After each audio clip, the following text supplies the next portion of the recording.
Welcome to the Preserve Your Past podcast, where we'll explore all things related to the creative process of writing your stories for future generations.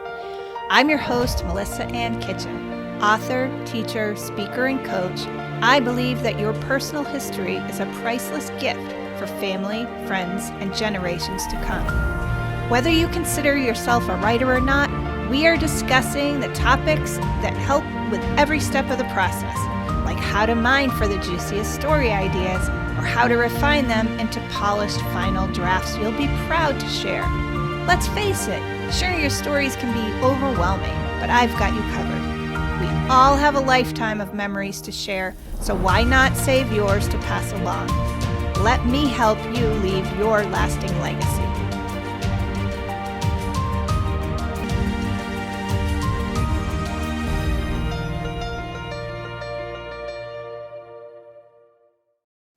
Hi, my friend, and welcome back to the Preserve Your Past podcast. I am so excited to be with you today to introduce you to my friend, Barbara Tien, who I can't wait to share with you is going to be, we have discovered we're soulmates. And we'll talk about several different layers of what that is on this mission to help you preserve your past and share your stories. But I can't wait to share with you today about Barbara. I'm going to give her formal introduction and some of the resources she shares. And then I'm going to talk a little bit about what I know of her and how we met. And we'll get into this lovely discussion. Thank you so much, Barbara, for coming today. It's a pleasure to be here. So Barbara is the ringleader at Projectkin community. She was one of the co-founders of Ponga.com, where she was the product and customer champion. That experience gave her a deep understanding for challenges of sharing stories with modern connected software. Today, she's focused on building Projectkin into a generous community where members can motivate and inspire each other with their family history projects of all kinds. I think you're starting to see the similarities. This community freely shares creative inspiration, tips on tools, and what she calls, quote, recipes, unquote, for proven projects created without regard to vendors or platforms. Projectkin are hooked on stories and always looking to share what they've discovered in free online events, an interactive forum, and a new members corner to publish their member stories. So again, thank you, Barbara, for joining us.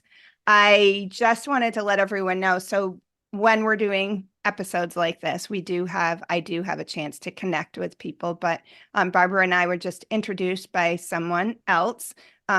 We've talked about how amazing and intertwined the community is when you finally identify your mission, right? And you start living in your mission and your purpose and speaking that to others, that your people kind of find you and you find them.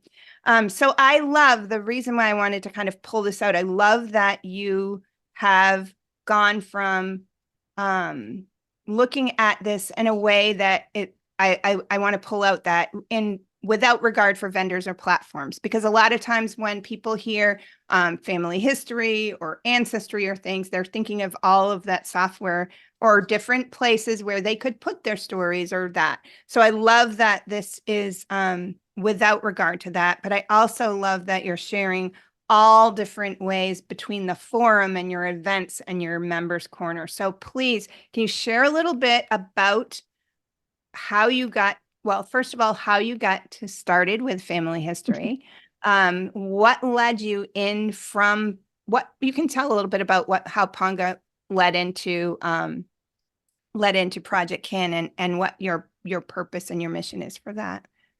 Wow, that's a lot all at once. Let me do my best. I know. I'm going to hand the mic over to you for a bit, but yes, your story of beginning of, I guess, the origin story of like what got you into family history altogether, and then that creating this wonderful place for everyone to collect. I think my own story into family history is a little different, I think, than many people's, because as it happens, I grew up largely overseas. As a family, we moved to Latin America and then traveled a great deal after that. I was still in diapers, so I didn't really know the United States. And then we moved, came back to the United States, and we moved to Hawaii. So I grew up in Hawaii and then traveled a lot. So my first experience on the mainland was really when I went to college here in California. And as a consequence of all this travel, especially back in the 60s and 70s, travel and long distance phone calls were very, very expensive. So that didn't, anyway, we still traveled. Other people paid. And so I didn't know any of my cousins. I didn't grow up with cousins. I didn't grow up with grandparents. I met my maternal grandfather once. That's it. Mhm. And it's in retrospect, I just didn't know anything about any of them. I had the privilege when I came to college to live nearby my great aunt, my grandmother's younger, by 17 years, younger sister. And she introduced me to her kids who lived nearby, and then their kids. So my second cousins, and I got into their whole family, and it was really just to figure out who's who. Of course, I had to go figure out what a second cousin was. Mhm. Mhm. And it turned out that my grandmother had written a family history book, one of these rare self-published books in Mhm. 1948.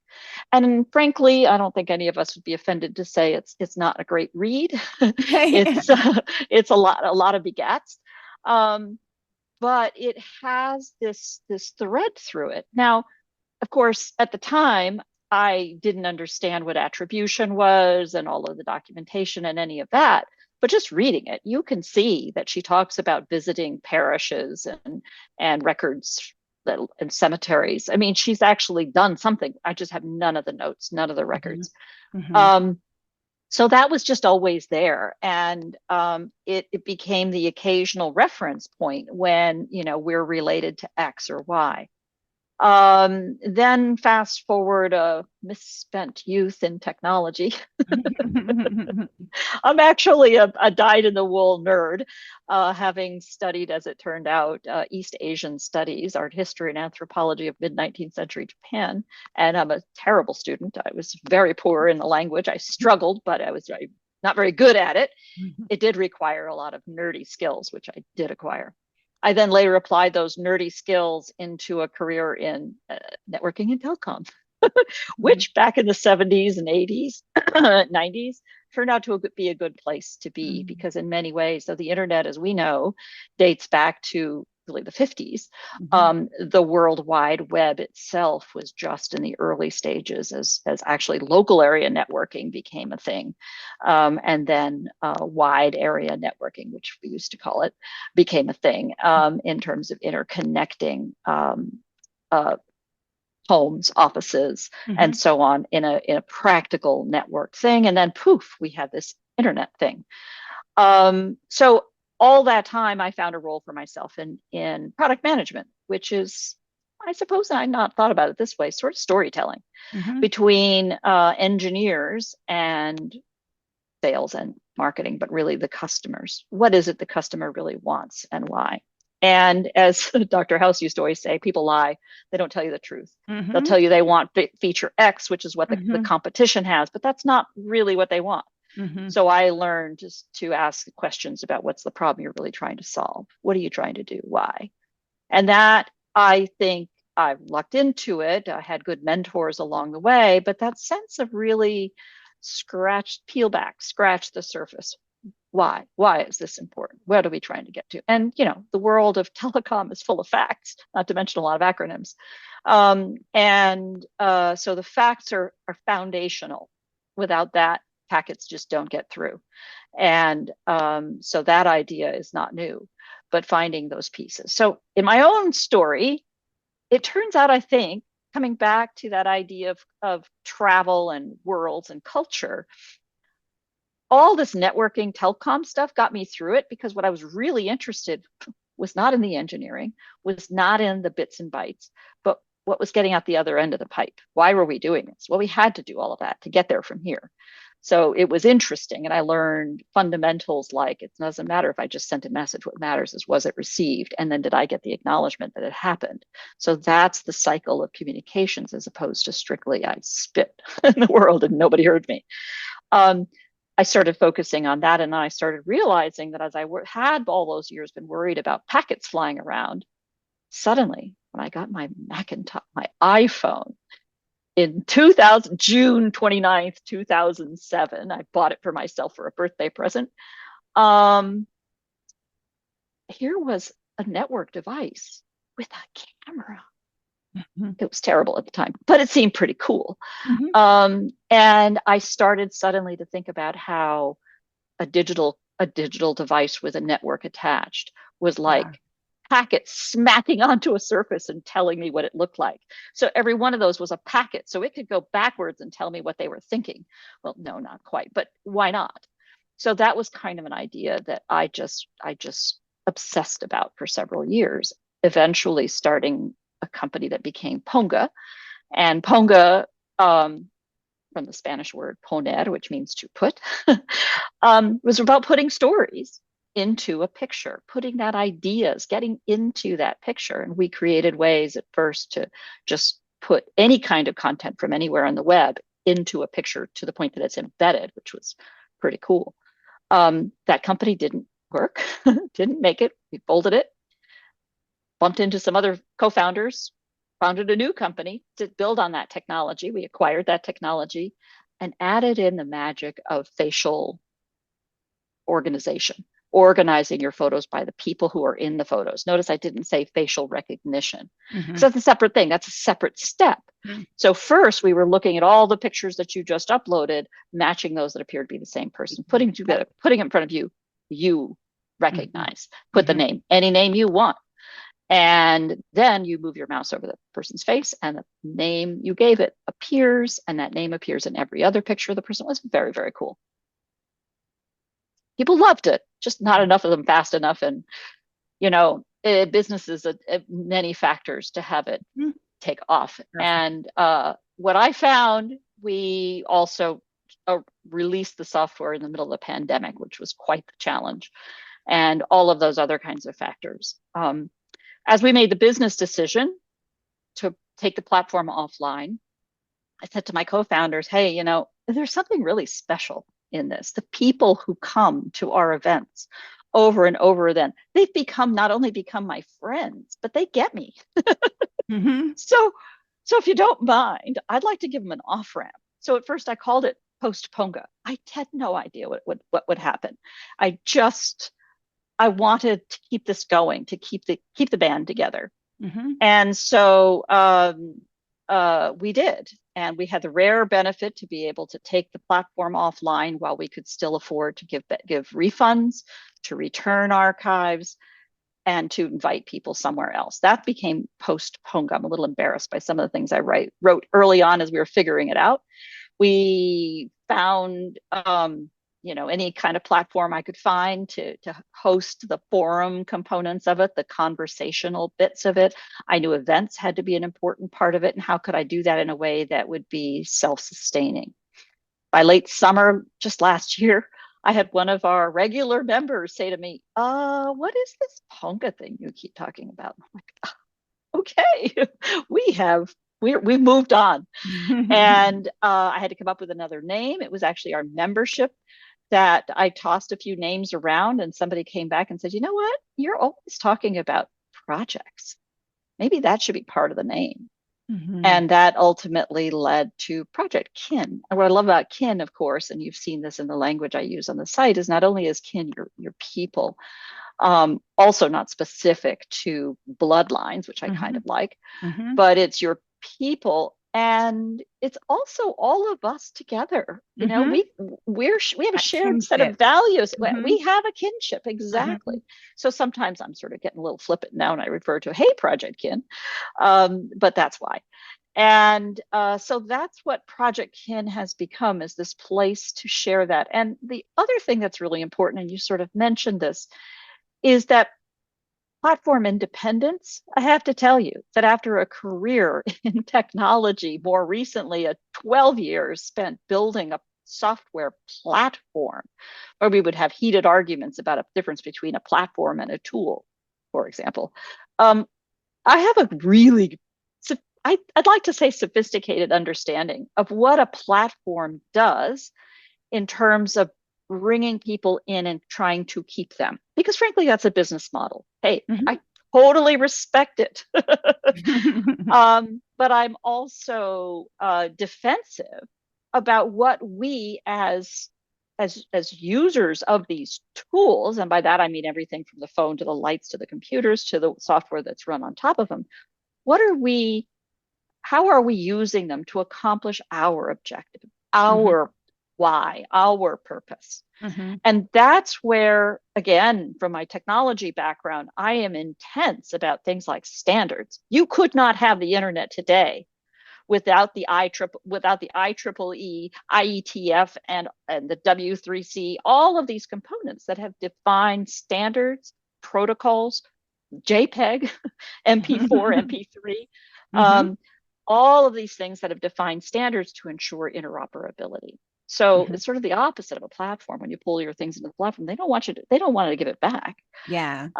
And so I wanted something that could be that could ensure long-term, 100-year long-term, while at the same time creating a digital way to integrate context, have it be meaningful to today's lives, and take fullest advantage of what the protocols can do today. Media is not just about having a yada razzmatazz social media post. Doing what we're doing now is capturing, recording voice and audio and movements that will have a means, an opportunity, a potential of being preserved in the future. That's what I think is so important, so transformative. So interesting bringing that up and kind of transitioning to that discussion. When I speak with people, oftentimes it will come up that they will ask for ways that I suggest for them to collaborate with family members, right? And a lot of people that I know, including family members, do assume that what they put on some of the social media sites so that they can have their photos and their stories somewhere belongs to them, and we know it doesn't. And from a business standpoint, I know that more so than I would even think about it as a personal person. But there's been times when those social sites went down and people had no access to all of those items that belong to them, right? So I totally this is another reason why when I started looking at and I don't know if we mentioned this. So Projectkin is hosted on Substack, which I say hosted, but is living on Substack. But we can bring in any, like you mentioned, any of your media can be your media. How you are meeting with other like-minded people is through these many different avenues you have created. So there were, like you mentioned, you have some courses or workshops. There is great places to have conversations. I love it. And I love, yeah, go ahead. I'm sorry. I want to make one important thing very clear. And it's confusing because we're doing something very different than most platforms out there. We are not a platform. We're just a community. So when you say Projectkin is hosted on Substack, it's hosted on Substack for now. Community for now. It's a community and we're hosted there for now. It's like saying we're a club and we meet at the Marriott. Yes. That's a great that's excellent way to example. Yeah, because that was hard one of the reasons as I shopped for platforms, I was looking for something where I can take our content as a community, put it up and take it down. The other important, so within Substack, importantly, compared to Facebook, which provides a great way to bring people to me, no question, but I don't own the names. That's just abominable in my book. Plus, I don't, my members, my users, my participants don't own the content that they're putting up there. If Mm. they delete their account, it can stay. Yep. And that's fundamental to any Yep. platform where collaboration and sharing is fundamental to it. And So especially in when we're talking about historic documents that we want yes, to preserve and have access to. exactly. Exactly. Or you discover that some of the documents that you've posted have some inappropriate compromise to somebody else, for example, who's living, or reveals somebody's story that Oh, wants to keep it yes. private, et Yes. cetera, et cetera. Yes. So one of the things that we're doing on Projectkin is, as Projectkin, it is a community, it's a club. It's not a platform. And in fact, people don't have to post their stories with us at all. It's Mm-hmm. a community about learning how, Mm-hmm. learning from each other, Mm-hmm. inspiring each other to Mm-hmm. how we do all of that. So a large part of the workshops, courses, ideas, things that are tossed around, these project recipes, are about how to do How it. to. They're Yes. not the stories. Yes. So the project recipe we had this month just had me in tears, because it is wonderful to see them keep building on each other, keep getting better. This one was just breathtaking. I'd encourage anyone to go see it. I have actually, this one is, I'm freely sharing at projectkin.org/5gen, 5-GEN, We'll put that because in it, the show notes too. So, thank you. yeah. It was such a great example. And Carrie Carney, who was our speaker, a professor at Oklahoma State University, who works with really new first time college students, kids who are at risk for any number of reasons, tells a story of putting together a multi generational family history cookbook. Nowhere is the cookbook published on my site. The names are all blocked out. There are a few pages that she's referencing and how she did it in the video. And I Mm-hmm. produce a recipe, a actual, printable PDF downloadable. None of the names appear. And we do that for privacy reasons. Mm-hmm. So it's sort of untangled from the let me tell the world about my story Yeah. to let me tell you how I did my story and why and what I Yeah. learned. I What would I love do that. differently? And that's a Love that. huge difference. Now, there's a lot of people that want to tell their stories so their cousins can find them. Yes. And then that's all about SEO Mm-hmm. and context and including those. And when I realized that so many people are on Substack and frankly other platforms trying to do that, and one of the reasons I'm on Substack is frankly the sharing components are breathtakingly good. They're really best practices for public sharing of stuff. Mm-hmm. So that's why I put together this members corner. It's like, you know what? Mm-hmm. You want to tell a story, but you don't want to deal with all the technical blah blah blah about SEO and why do I have to worry about that? I'm like, you know what? Just drop me a drop. Give me a doc, a Microsoft Word file, and a few JPEGs. I'll take care of it. Mm-hmm. And of course, they have final review. They have decision whether to do it or not. They can cross post it anywhere they want. But that's what I'm trying to do there. Mm-hmm. Those are stories about stories. Those are Mm-hmm. actual. Let me tell you about my great aunt Ruth. Mm-hmm. And that's it's. I just proposed it like 2 weeks ago. It's a total idea in So the then, shower. so then the main part what that makes again that the main name Project Kin being it is about the projects. It's about the kinship and the community and however you want to do them or talk about them when you're doing them or get inspiration to do them is all available through those conversations and Exactly. from the club, from the community. I love that. That's exactly right. Um, Yeah. that's beautiful. And so, yes, so a lot of what, so would you say that from that, as you worked through that, there were pieces that surprised you that you didn't expect? Oh yeah. Lots of them. Um, yeah, I guess a dozen years in the startup world, you learn a certain you get over that white knuckled feeling, that pit in your stomach that I'm hitting the publish button. You get over that because one of the first things I study about anything is how to delete. If I can't delete, I don't try it. So yeah, there's lots of things that I figured out. And that's why I was laughing earlier about, gosh, it's embarrassing to think about the first things that I said about what Projectkin is. I have written and chucked about 3 websites so far, and it's only been 6 or 9 months. The good news is I've discovered some really simple tools to just get it done. And that has allowed me to really focus on the ideas. Probably the biggest surprise to me, again, a little embarrassing, but as I started out, I've always thought of myself as the nerdy one that would, figure out how you do something. And early on, we started doing these project clinics, and that's carried forward. We actually do 2 a month now, one for the Atlantic time zones and one for the Pacific time zones. And we do those I don't prepare at all. We just show up. There's another one tomorrow on our Atlantic edition on Wednesdays, and the Pacific edition on Tuesdays. And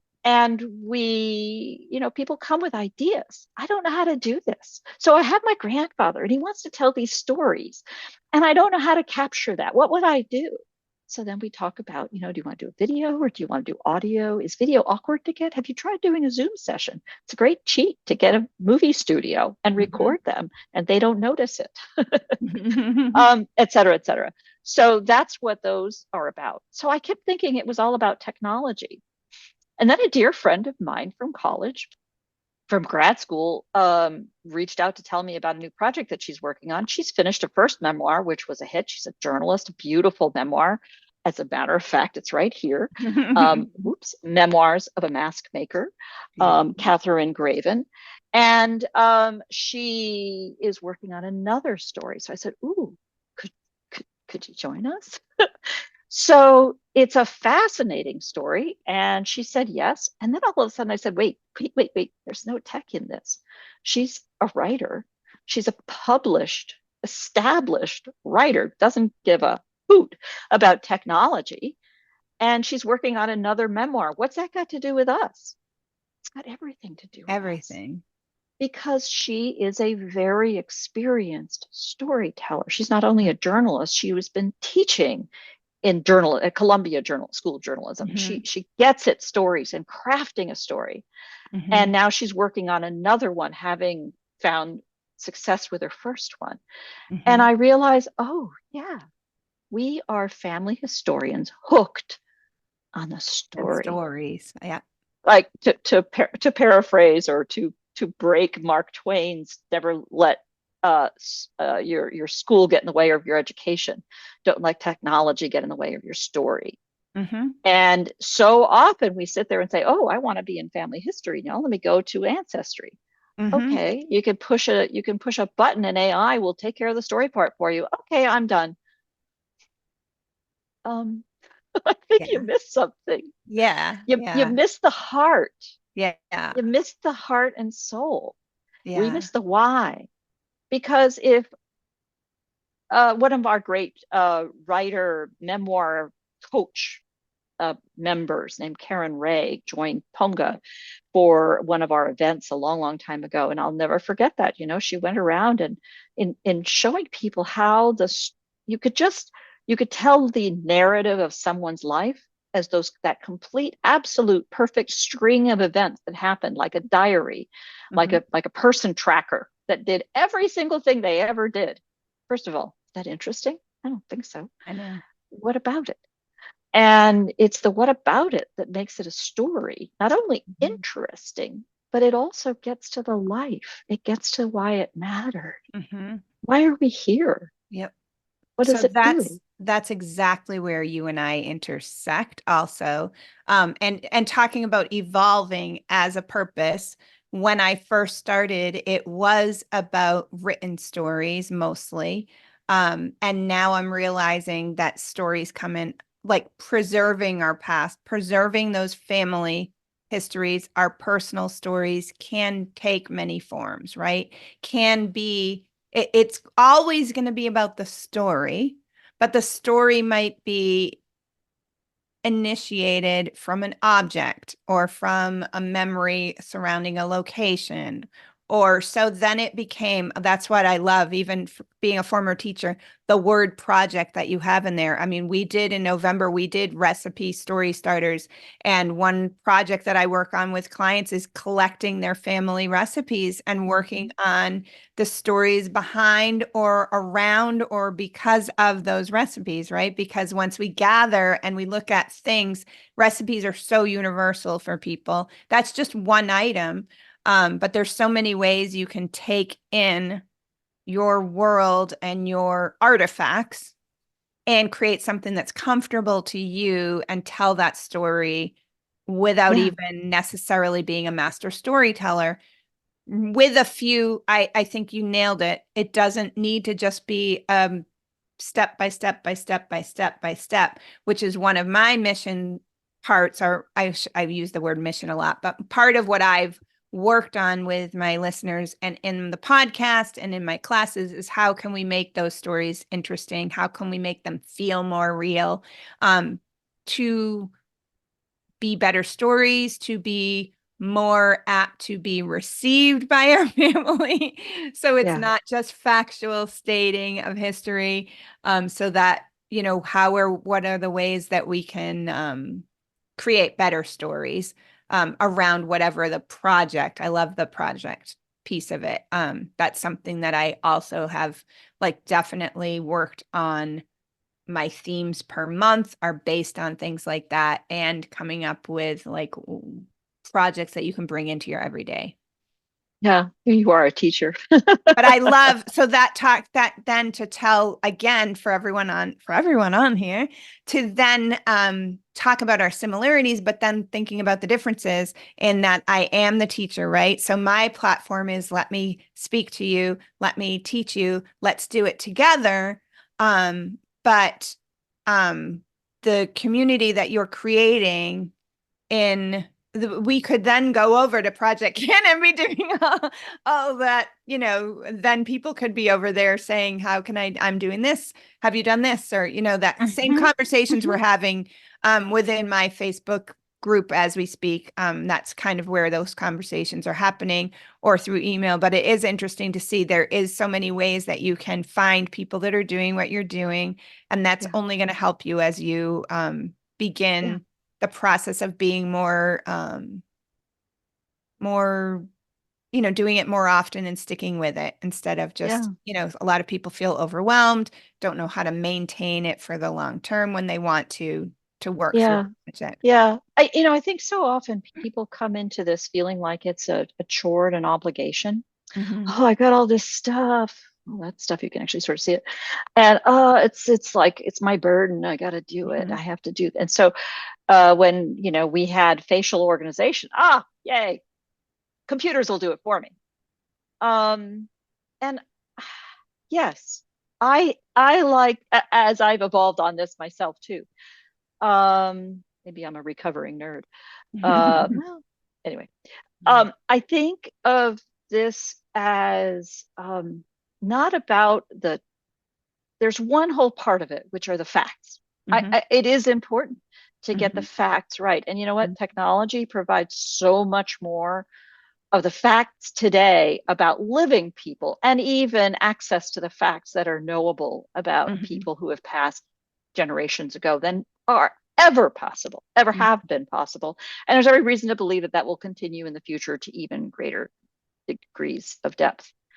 So, again, what's our job?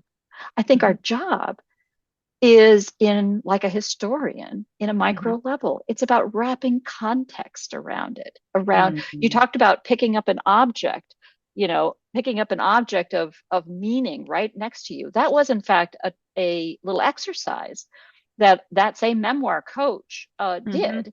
Hmm. Karen Ray, again, she asked everybody in the group to. I think she intended to just have like one person pick it up, but everybody was like, pick, and it was such an incredible exercise Hmm. because people would find an object, this is where I keep my paper clips. It's not about the paper clips. Hmm. There is a story in my heart Hmm. about this object. Hmm. And I think back, is it important to my history? No. Does it really matter to long term? Well, no, but why it's important to me says a lot about me. Mm-hmm. And that's what I would want my children to know. The object was acquired by somebody else in a faraway place that happened to have it around in that collection of gifties to give somebody because they felt obligated to give a gift, which was very nice. But the meaning to Mm-hmm. it is what is so much more important. Mm-hmm. And I think it's also true when we think about wrapping context around something, the context of history and again technology that we see every day, whether it's technology of a Polaroid camera or the technology of how lights were handled or the technology of computers and iPads and whatnot. Any one of us, technology has moved so fast in our lifetimes and even the last 15 years. If you pick up a computer and look at a screenshot of Computer Currents magazine, which was a thing here, and you look at the gigantic, CRT tubes and go, but you look at those in historical photographs and boom, you can use it to nail the time zone, Oh, the time yeah. range. Yeah. And just like looking at the snow and know the season, you can date things by those kinds Mm-hmm. of historical objects, even as we so ironically, I think, try to get those things out of the frame of pictures, but because it seems inappropriate and why would Yeah. anyone need to know? Um, think like a historian and Mm-hmm. think in 100-year time frames. I have the really distinct privilege right now to be working with my 96-year-old father-in-law. He just celebrated his 96th birthday, and he is very committed to getting his family story out. He is sharp as a tack, and committed to the family story from the from China, the so-called second wave of Chinese to come here after the Chinese Revolution. And the stories the family takes back, not 100 years, not 200 years, Mm. 3,000 years of passed on family lore. Not a lot of documentation back that far, but enough. Mm-hmm. And there are elements and pieces that are carried forward that they can map back to I don't know, things like DNA to give some clues as to bits and pieces. Mm-hmm. Um, but how to pass that to a new generation and anticipate another at least few hundred years? Yeah, Mm-hmm. it doesn't matter what platform we use. Mm-hmm. Any platform that we use Mm-hmm. is just about expedience right now. Mm-hmm. And I want those platforms that I invest in now to use it with my effort to succeed, but they know they too will be evolving in the future. Evolving. And that's a Sure. good thing. That's a Mm-hmm. very good thing. Mm-hmm. Yeah. No, and the purpose to looking at when you were talking about like wrapping the concept, wrapping the history around the object, like enveloping it with what's the meaning behind it, what's the story behind it, what's the where did it come from and why is it important? The context. Thank you. I was trying to, but How that's do you get there? super, that context part of everything, right? Is really the magic behind our stories. And the storytelling, right? So there's the pieces of the layers of the magic of the continuity that even though we go through generations, there are lifetime things that we will all go through. So that's pieces of what's really magical when you look back at those stories, and you go back generation, but also the context of it all is what makes it not just be something from AI or something on TV or something like that. That's kind of everyone knows that listens to this, and has heard me. We didn't have a lot of stories in my parents' own words. And I have items that have some meaning and context to me based on what I remember as a young child. But that context and what I would have learned if my parents were older. So I was a senior in high school when my mom passed. The stories and the layers and the level of depth of truth and um, depth of reality of what stories were is going to be very different when you tell someone at a younger age than what you can have those conversations that would be had later on. So just that context for me now for my boys is to find ways that I can start putting down, connecting back to their childhood, because I would love that for myself, right? To know what was it like to be a mom at, the time when we were running around being crazy kids. And, my dad was working two jobs and my Yeah. mother was, you know, and just knowing those secret behind the scenes stories, not secret, but at the time when you're younger, you're not asking for those because you think you're witnessing it all and you're only seeing it from your view. But it's Yeah. just that whole idea of, yeah, the context is really important. That's the secret Yeah. sauce that Yeah. holds I it think together. there's two factors come into that. One is I love this idea of paying attention to stages of life. As you hear stories, as you write stories, I think Mhm. those of us where our children are grown and reach a Mhm. stage in life where we can turn to this kind of historical interest, often it's later in life, Mhm. but we have something that the younger kids don't, which is that older perspective on what it's like to have been there, even though we don't know what their life is like now in this crazy world. We went Mhm. through it. I largely went through childhood without TVs, not to mention, social media and the rest of it. Mhm. The second thing that comes to mind in a little bit was the conversation about artifacts, and I started to think about how when you write a story, you leave, for lack of a better word, your DNA on it. You Mhm. leave your stamp on it. You leave a Mhm. piece of yourself behind, even if it was something not about yourself at all, even if it's Mhm. anonymous. Mhm. Um, because there is, the choices that you make, certainly in terms of how to tell a story and where it is.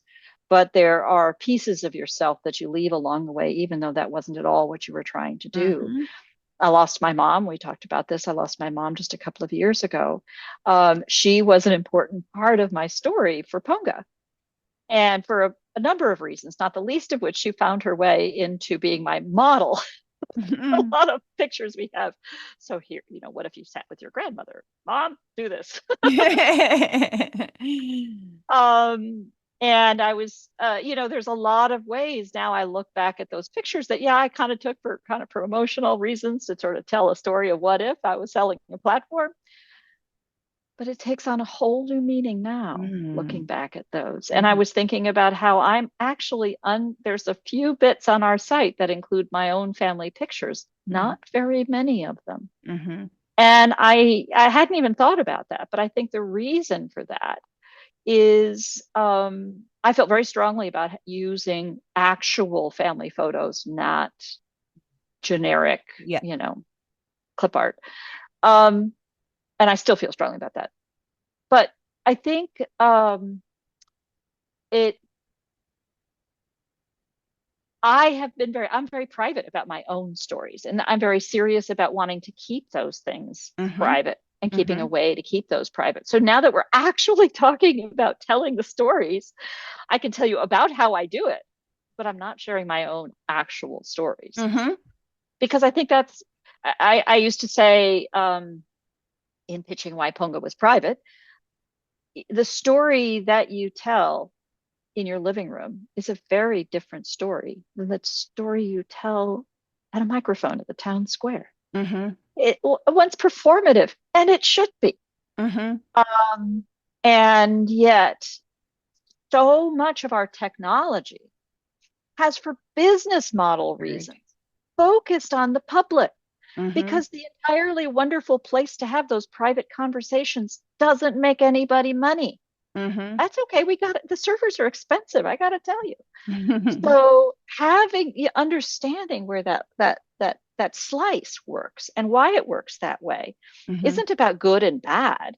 Hey, look what Facebook has done, some wonderful, wonderful things, no question. Not the least of which is the ability to bring people together who may never have known where those connections are. That's fabulous. There are certain aspects of why the business model works the way it does, which necessitates behaviors. And then, of course, there's decisions that they've made or not made. But uh, with my tech background, I can at least help people see that Mhm. and ask the right questions to come to better outcomes and better answers. It doesn't Mhm. mean that Substack is better than Facebook or Facebook's better than Mhm. Substack, or or Podia or any other platform that we Mhm. might use and choose and so on, business models. Um, well, the real world does run on economics, which, by the way, is why when I decided to call it projectkin.org and get serious about it, I realized that I'm not making this be my business. Yeah, Mhm. it's a business as far as the IRS is concerned, as being a little, DBA for me. But uh, I want it to be self-sustaining. And I'm not big enough even to ask for contributions because I don't have anything to give, but I will eventually. I thought about making it a formal 501c3, blah, blah, blah. But you know what? It costs so much money to To do do. that. I I'd know. have to ask for a lot of money and donations Mhm. to pay for the paperwork. That's just ridiculous. Mhm. Maybe some future day, and I'm keeping everything nice and separate so that it stays that way. But I'm a product manager. I've got tech skills. I'm going to go do that. I, Mhm. I I've learned stuff for what I do. So don't worry about me. This I'm doing out of passion, and I want it has to be free so that people can feel comfortable coming in. I think we can create ways. I'm going to create a cookbook probably some future day of all of these project recipes. So they're all Mhm. written down in the same format. Mhm. They're all done with a share and share alike Creative Commons Mhm. license so that you can just continue to add to it, all of those kinds of things. That's the long-term goal for this. But it's not a business, it's not a platform, and it really is just it's a community, it's a Mhm. club. And anyway. Yeah, no, I love it. So that brings us to, because we are coming up, the reason why I invited you this week is because we do have Roots Tech coming up. And for those who are listening or watching this on YouTube, Roots Tech is going to be this year, 2024, coming up on the 29th through March 2nd. And we're going to have some links because Barbara and Projectkin are going to be doing some exciting activities and have some really neat presentations. But for those of you on here, Roots Tech is a conference that's virtual and live. Do you want to talk about that, Barbara, and then what you Sure. all are doing? Sure. Roots Tech is I think, the world's largest family history genealogy conference. It's been going on for years and years, funded through FamilySearch.org, which is itself funded by the LDS Church. And it have an expo hall and all of the markings of a straight up convention conference kind of thing. Um, it's a huge number of courses, the kinds of things you would pay for as courseware. For people participating, and on site, it's only like $120, something like that. It's very inexpensive for participation. During the pandemic, they rushed, actually, everything shut down within a couple of weeks at the end of their 2020 conference. So they had a full year to prepare for 2021. And it was entirely online. 2022 was entirely online. 2023, they attempted their first hybrid model. So this would be their second attempt at a hybrid model, which I expect is what they're going to do going forward. Last year, I think they had over 3 million people online, and I don't know, 20,000 or 30,000 in person. That's So great. the online version is huge.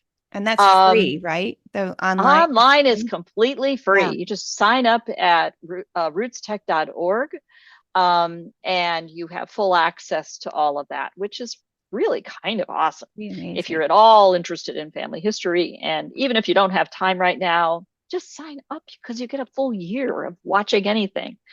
So that's a very good deal. So we're little nobodies. No one's ever heard of us. So it's not like I'm going to spend money on advertising. But I thought it would be an opportunity to create a little noise, help people see what we're doing. And also, you know what? There's so many of us watching this online. Let's reinforce that community idea. So I came up with the idea of doing as many events as we could possibly muster. And I decided it was 2 per day for 3 days, a total of 6 events. At time zones ranging enough to cover Western Australia through Sweden, where our various members live so far. And we haven't quite figured out the Indian Ocean yet. We're working on that. but to just a wide range of times so that people could chime in. And like all of our events, everything is always recorded, and all of the events are free to any member to watch. And by the way, to be a member to watch it means you gave me an email address. That's kind of it. And things like this project recipe from last week, I am sharing right now, just so everybody gets a sense of that. You could see the events. You not only can see the recording, you can see a transcript of the recording that's searchable. So you get to the good part, click that, and you can watch it. That's amazing. Very, very nifty features. That's, platform stuff. That's what I get out of Substack. And one of the reasons it's nice to use that as a hosted spot. So I'm very excited about that. Plus, I'm announcing, and this will go live just as I'm announcing it, is this new program that I'm pretty excited about. I call it the Members Corner. So we've had a series called Kathy's Corner since last year. It was actually originally a Ponga program where Kathy Stone, a very well-respected, well-known photo organizer, coaches people along the way of their journey of going from photos and prints and artifacts to some kind of archive and all of the technical things related to making that happen. So I realized, you know what? We could have a members corner where people could actually get to the actual stories, not the about the story. There are a lot of writers on Substack eager to write, but now we have all these audio and video features as well, and of course photographs. There's no reason we can tell any number of different ways to tell stories. So that's what I'm thrilled with your support to have this program to be one of the first of our cohort of members corner contributions. And I know you are a Substack Substacker as well. And it means that you can easily find the other members that are there. Everybody can join in a chat and in notes and all these other kinds of places to mingle, get to know, ask questions, and learn from each other. So I expected to have maybe 5, maybe 6 first articles, and I gave them all the way until the 22nd, so I would have a little bit of time to do the editing. Oh my goodness. Let's just say it's well above that. And I haven't even gotten to my deadline yet. So the response has been terrific. My rule is it's a family history story, and you're giving it to me on Substack, a few other requirements like that. Only 1 submission per month per person, but you can submit every month as long as I can manage it. I may change the rules a little bit over time. The past articles stay there, so they're searchable, and it has all of the great sophisticated SEO functionality that's built into Substack. I'm your editor, a little light editing, and I'm no writing coach. My English teachers would be horrified, but thanks to things like Grammarly, I can catch errors and get it done. I have a few skills relating to SEO and how to make sure things can be found on the net. So we try to make full advantage of that to help each other out, because a lot of people just want to tell the story, and I want them to just tell the story too. That to me is what's so important. Yeah. And I think when you start sharing in and reading other stories, it reminds you of layers of your own story. Like, it's fascinating to read those stories. So yes, going in to share and learn about other people and life, and then to be able to look as as someone preserving the past, as someone working on their family history, to then realize how many corners and avenues they could go down to find even more and to do the research. I love, love, love that. Excuse me. So, wow, so much to talk about through that. So I'm very excited. So we're going to make sure that we put all of the links to Projectkin that you've shared. I'll put the Roots Tech information in this. I'll be sharing that on my socials also. So we'll have all the links, in addition to what you might do in a timely way of February of 2024. There will be items in those links that will be continuously useful. So even if you are listening to this and time has passed since we first originally posted and recorded, those links will be there to take you to the tools and tips that Barbara shares in Projectkin. So those are going to be available to you all. And I'm still dealing with this throat That's fine. I just want to add this members corner Mhm. is a corner about our members. It's absolutely publicly available to anyone, anywhere. It's at projectkin.org/members Remember. hyphen corner, members Beautiful. corner. Beautiful. And the articles you gave while you're clearing your throat there, you gave examples of articles around byways. I was thinking of Emma Cox's story. She's just submitted, as a matter of fact, is in fact about finding a place that isn't there on maps anymore, based on new tools to find it to old maps based on what was in a baptism record. And another story about an invisible, how women have always been invisible, and teaching about how to Mm. bring women in, and a wonderful device used in the story told by Robin Stewart is one of the ones that's, I mean, it's great that this will be in the same Yeah. members corner with I'm all of those excited. stories as well. And those are just Yeah. the ones that I was editing today. So I'm really Yeah. thrilled. That's going to be exciting to see the different layers, levels of storytelling, um, diversity of topics, and just to let people know even geographical diversity, because Barbara had just mentioned Emma Cox, who is in the United Kingdom, and she's another person that she's who introduced us, which Exactly. is really it's funny how our bigger circle pops around, but we also have Cindy as a mutual friend and colleague and yeah, memory minder. It's, I think that's a great example of how the power of community and taking the time to make introductions and see those connections and Beautiful. introduce people. I was just Mhm. chatting with Emma that two of my speakers, and now you as one of our writers, and she will be contributing to writing. It just keeps snowballing, and it's where that paying it forward, as we say in the tech world, which has been a long phrase, long time Mhm. in the startup world, is what makes it come together. And Mhm. it takes a risk. You're Mhm. taking a risk to do that, and it's scary. Mhm. And we're here to help each other get there from here. Mhm. Mhm. But it makes it so much more real. It makes it more exciting. It helps to feel like you're not just, especially I think with family history, can feel like you're with your information and you're by yourself and you can put a lot, any kind of research, you can definitely get isolated feeling. And Yeah. part of what's lovely is when you do start following through and interacting with people that have those similar and different. All of us have Yeah. a very different twist on it, but connect over similarities. That's really exciting. Yeah. So, yeah, I appreciate you joining today and sharing all of that. Um, I have a few questions Uh-oh. for everyone who's listening. We know that for all of my guests that come to join me on the podcast, I have two questions that I ask each. And I'll let you all know that I do not surprise people with these questions because it's funny. December, I had my brother and sister on, and we did a flashback look from Uh-oh. different points of view at a family memory of our Christmas shopping that we used to do every year with my father.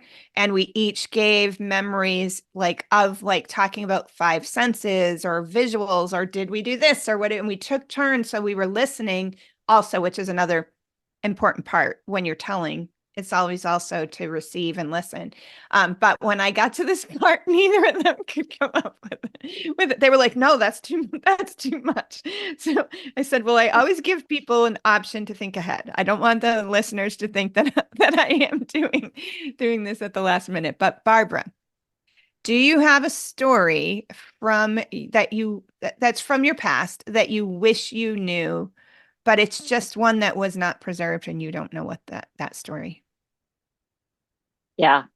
And you You don't have to know, tell, obviously, you not don't need to no. tell the whole story, but if you can give us an idea of what that might I be. gave I gave the description earlier of how many stories in my own life are very private, and I have no intention of sharing those publicly.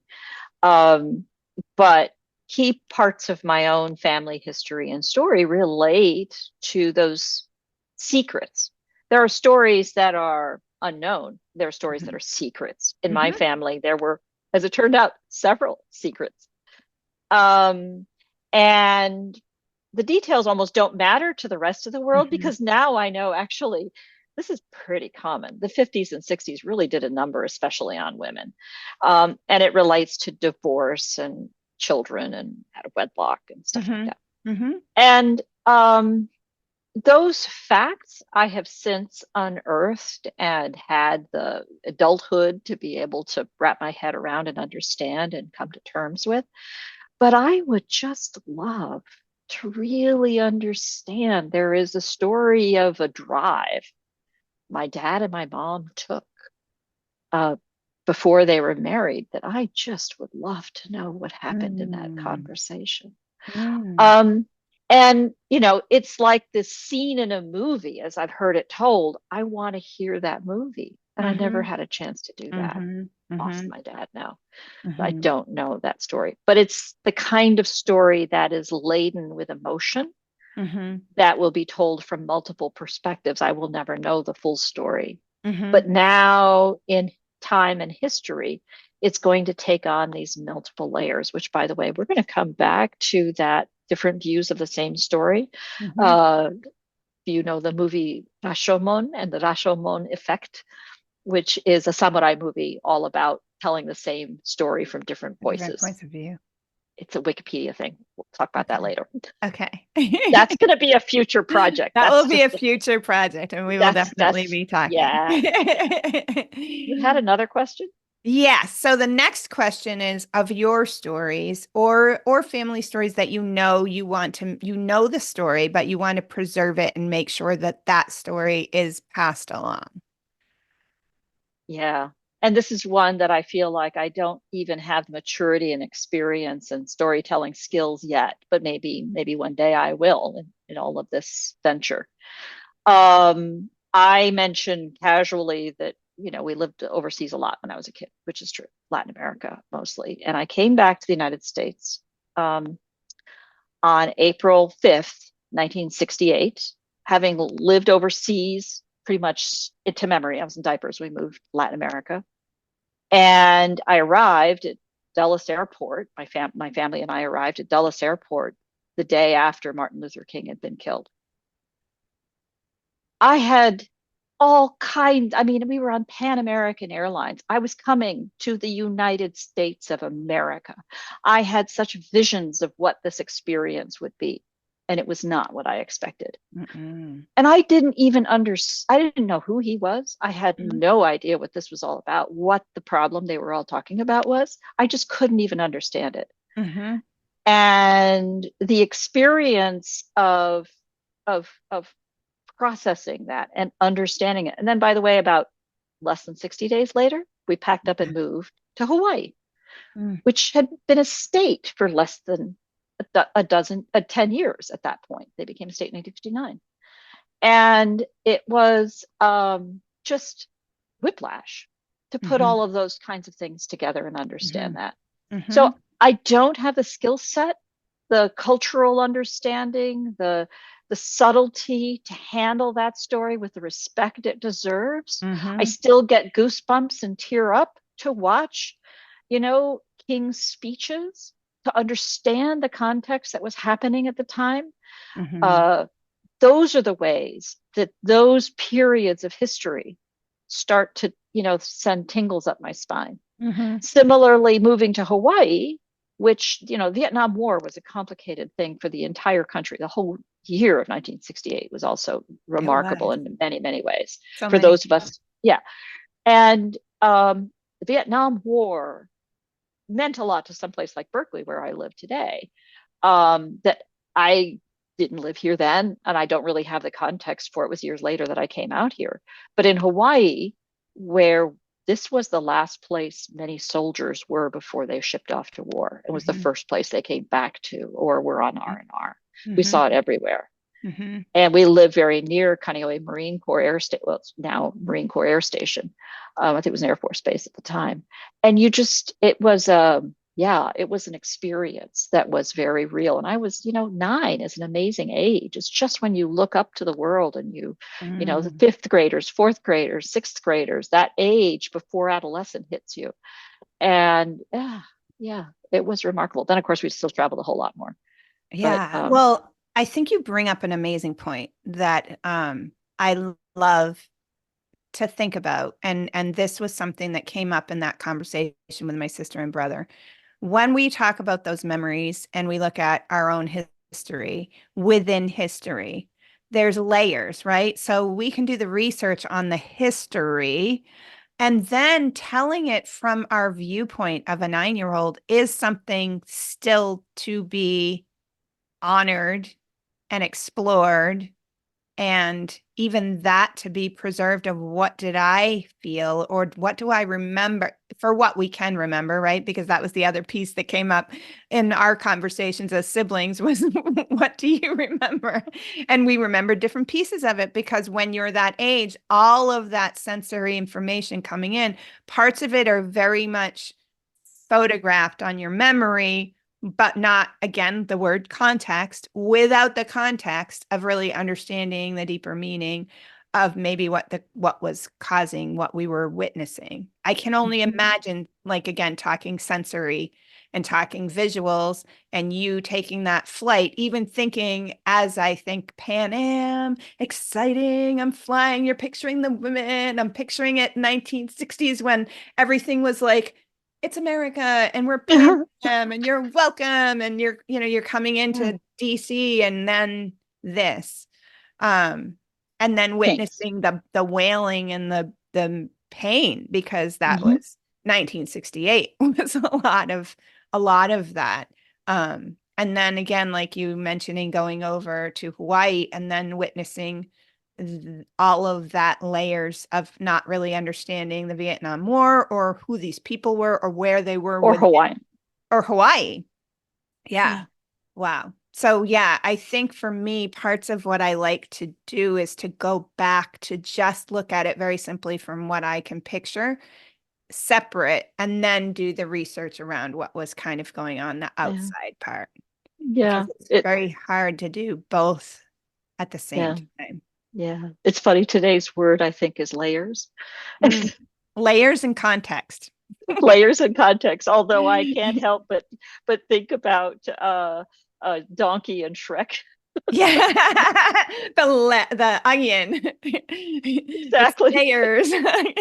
Okay, so we're gonna before we end then, okay, Donkey and Shrek, and now you and I have another like analogy. But one of the things that we talked about, and I'm gonna bring this up.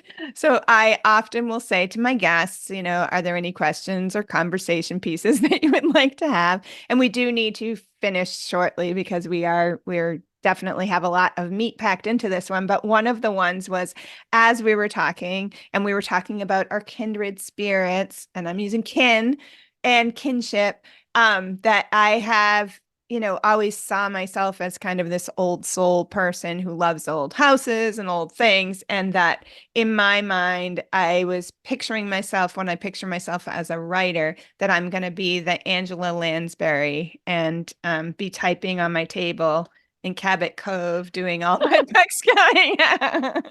And the funny part about that, Barbara, after we got off the call and I was thinking that you and I both like connected over Angela Lansbury and that show, Murder She Wrote, was that I grew up doing my family vacations up in Maine. So we Oh, lived on Cape Cod and we did all our family vacations in Maine, never saw wow. murder up there.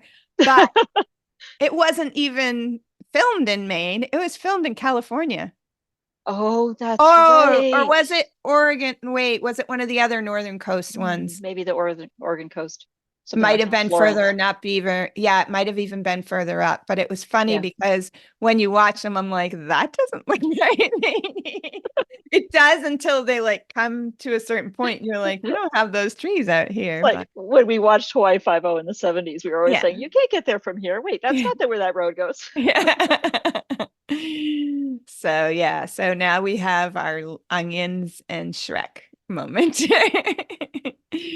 But I thank you again so much. Thank you for sharing about Projectkin and sharing about your passion for creating this community, which is really the main part, is giving people a place to ask the questions, to come and share their stories, which that members part is going to be so amazing. So we'll definitely put links into the members corner because, as Barbara said, whether you decide to share there or not, you can take part of like consuming and reading and being entertained and inspired by the people that do. And it does sound like you have some amazing talent that will be part of that. So that will be exciting to participate in. All the links that we have are going to be linked to the show notes from here. And also we host everything. It'll be, so let's say all the places so everyone knows where to look. At the podcast, we'll have the links. We're going to have a YouTube version of this. If you're now listening to the podcast, we have this as a YouTube version if you would like to see our lovely faces as we have this discussion. The links will be linked there also. And then we will have the show notes and the link to the podcast on my blog. So that is always where we put everything, but I will be sharing Barbara's information, Projectkin's information, and the information we shared about Roots Tech. But I do encourage people, that is free. And I did not realize that you have that information in for the future. So if you get a year's worth of being able to look at that content in those workshops, that's an amazing part. But mostly, I really appreciate you taking the time to join me for this conversation today. It's been a pleasure. Thank you so much. Thank you. And I know there will be more mini topics that we will be discussing in the future. So thank you. And thank you, everyone, for joining us. And as always, I appreciate you and welcome you and encourage you to preserve your past and share your stories. Wasn't that a fun episode? I enjoyed our conversation so much. And if you would like to continue our conversation, be sure to follow this podcast and share with friends. This helps share the mission of preserving the past with stories. Want more tips, tools, and inspiration? Head over to melissaannkitchen.com. And as always, let's get writing your powerful personal stories.